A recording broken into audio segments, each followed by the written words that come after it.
আসুন আজ জানবো একটা ফুল চারা ছোট থেকে কীভাবে সঠিক নিয়মে বড় করে তুলবেন, তা আজ এই ভিডিওর মাধ্যমে তুলে ধরার কিছু চেষ্টা করব।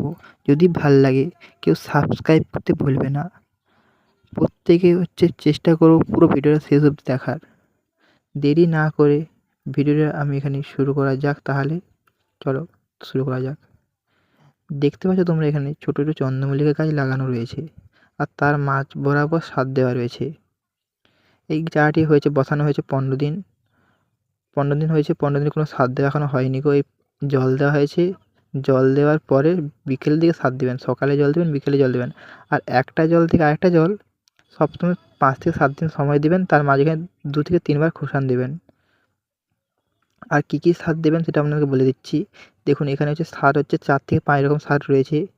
দেখুন এখানে ডিএপি রয়েছে, গোমর রয়েছে, খোল রয়েছে,